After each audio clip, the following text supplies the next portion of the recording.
दोस्तों आज के इस वीडियो में जानकारी देंगे ठंडी आने से पहले तालाब की तैयारी कैसे हम करें। तालाब की तैयारी में बहुत सारी चीज़ें आती हैं। तालाब की तैयारी में एक चीज़ आता है मछलियों का हार्वेस्टिंग भी, क्योंकि ये जो सीज़न है, ये जो समय है अब मछलियों के हार्वेस्टिंग का है। यानी कि जिन्होंने फरवरी मार्च में बच्चा डाला था उनका हार्वेस्टिंग अभी हो रहा होगा, चाहे अब प्यासी का हो, रूपचंदा का हो या रोहू कतला का हो। जिन्होंने बरसात में बच्चा डाला है उनका हार्वेस्टिंग तो अगले साल होगा, लेकिन जिन्होंने फरवरी मार्च में बच्चे स्टॉक किए थे अपने तालाब में उनका हार्वेस्टिंग अभी हो रहा होगा। आज इस वीडियो में जानकारी देंगे कि अगर आपने तालाब से हार्वेस्टिंग कर लिया है तो बहुत सारे लोगों को मन में ये सवाल आ रहा होगा कि क्या हम अपने तालाब को सुखा दें या जो पानी है उसी पानी में दूसरे बच्चे डाल दें। ठंडी को देखते हुए कौन सा कदम आपको उठाना चाहिए, यानी कि जिन लोगों ने मार्च में बच्चा डाला था उनका मछली अभी हार्वेस्टिंग पूरा हो गया है, तालाब खाली है, तो वो क्या करे। जो पुराना पानी है जिसमें मछलियों की गंदगी भी है और बहुत सारी चीज़ें हैं, पानी पुराना पानी है, तो उसका क्या करे। ठंडी में वही पानी का इस्तेमाल करें या भी तालाब सुखा दे, फिर 1 महीने बाद या 15 दिन बाद पानी डालकर फिर से स्टार्ट करें। कैसे करें तालाब की तैयारी ठंडी के लिए, आज का हमारा यही वीडियो होने वाला है। दोस्तों आपको हम सूचित करना चाहते हैं कि इस साल जो लोग मछली का बच्चा डालना चाह रहे हैं वो डालिए, ज़्यादा लेट नहीं कीजिए। अब 1 सप्ताह के अंदर में कतला मछली मिलना बंद हो जाएगी। कतला मछली का सीजन ऑफ हो रहा है, धीरे धीरे रोहू का सीजन भी ऑफ हो जाएगा, फिर मृगल का सीजन ऑफ हो जाएगा, ग्रास कार्प का भी सीजन ऑफ हो जाएगा 1 महीने बाद। तो अब बच्चे जल्दी से मंगवाइए, डलवाइए अपने तालाब में और मछलियों का हार्वेस्टिंग लीजिए।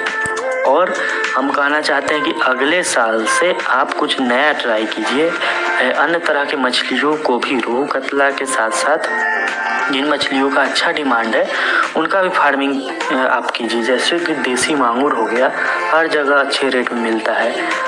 आपका सिंघी हो गया, इनका हर जगह अच्छे रेट में बिकता है। तो सबसे अच्छी खासियत इसके साथ ये है कि अगर रोहू कतला में आपको थोड़ा सा लॉस भी हो रहा है तो ये मछलियाँ पैसा पूरा कर देती है, आपको लॉस में नहीं जाने देती है। और सबसे बड़ी खासियत है कि रोहू कतला के गंदगी पर, बीट पर जो भोजन उसको देते हैं उसी में ये मछलियाँ साथ में पल जाती है और रोहू कतला को कोई नुकसान भी नहीं पहुंचाती है। तो 3 फायदे हैं।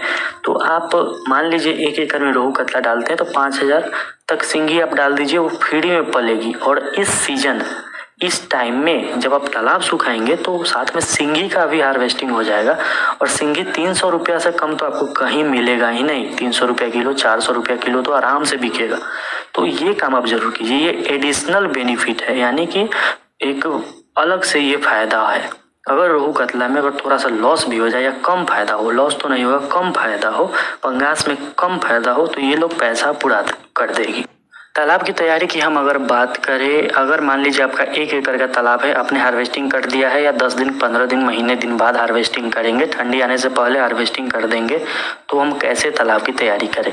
सबसे पहला चीज़, अगर आप पानी निकाल सकते हैं, पानी निकालने की सुविधा है, तो अभी अच्छा खासा धूप हो रहा है, धूप होते रहेगा, पानी निकालिए। 5 दिन, 6 दिन, 7 दिन, 10 दिन के लिए आप तालाब को सुखा दीजिए, फिर उसमें आप उसको जुतवा कर चूना डलवाइए। ये आप कर सकते हैं अगर पानी निकालने की सुविधा आपके पास है तो, क्योंकि अभी धान का सीजन है तो अब धान में भी पानी किसी को दे सकते हैं फ्री में, तो बहुत अच्छा रहेगा। दूसरा, जो लोग पानी नहीं सुखा सकते हैं तालाब के, उनको अधिक मात्रा में जियोलाइट का अपने तालाब में इस्तेमाल करना पड़ेगा। यानी कि अगर आपका 1 एकड़ का तालाब है तो 20 से 25 केजी जियोलाइट मिट्टी को उपजाऊ और सही बनाने के लिए, पानी को उपजाऊ और सही बनाने के लिए आपको 20 से 25 किलो, 30 किलो तक जियोलाइट 1 एकड़ में इस्तेमाल ग्रेनुअल वाला करना होगा। दूसरा, pond and water probiotic, soil and water probiotic और पॉन्ड सैनिटाइजर, इसका इस्तेमाल आपको करना पड़ेगा। यानी क्लीनर का इस्तेमाल और प्रोबायोटिक का इस्तेमाल मिट्टी और पानी को सही करने के लिए करना पड़ेगा। और किसी भी तरह का पॉन्ड क्लीनर का आपका इस्तेमाल करना पड़ेगा। ये तीनों चीज़ें हमारे पास उपलब्ध है। जिनको ऐसा लगता है कि ठंडी में हमारे तालाब में प्रॉब्लम नहीं आएगी, तो आप गलत फहमी पाले हुए हैं। ठंडी में अगर इसी पानी को, जो पानी अभी आपके पास है तालाब में, उसी को इस्तेमाल करते हैं बिना उसका उपचार किए, बिना ट्रीटमेंट किए, तो आपके साथ समस्या आएगी। बहुत सारे लोग करते हैं कि पोटेशियम परमैंगनेट डलवा देते हैं, चूना डलवा देते हैं, तो उससे कुछ नहीं होगा। जो भी सूक्ष्म चीज़ें हैं जो मछलियों को नुकसान पहुँचाती है, कीड़े मकोड़े है या पानी खराब हो गया है, मिट्टी खराब हो गया है, उसके लिए आपको जियोलाइट डालना ही पड़ेगा। जियोलाइट आपको डलवाना है। दूसरी चीज़ क्या करनी है, नमक। अगर आपके तालाब से सारी मछलियों का हार्वेस्टिंग हो गया तो 20 किलो नमक प्रति एकड़ के हिसाब से आपको डलवाना है। ये 3-4 चीज़ें आप करेंगे ठंडी से पहले, तो ठंडी में कोई भी रोग आपके मछलियों में नहीं लगने वाला है।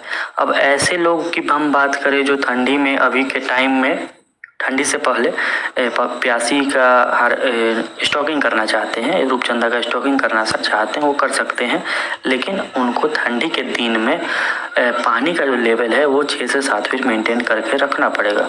अभी के टाइम में बहुत सारे लोग प्यासी मछली का स्टॉकिंग करते हैं, क्योंकि फरवरी मार्च में प्यासी का रेट 2 गुना मिलता है जो अभी रेट मिल रहा है। तो ऐसे लोग भी आप कुछ मेडिसिन अपने पास रखिए और मछली पालन इसी प्रकार से कीजिए, कोई भी दिक्कत आपको नहीं आने वाली है, ठंडी में कोई इन्फेक्शन नहीं होने वाली है।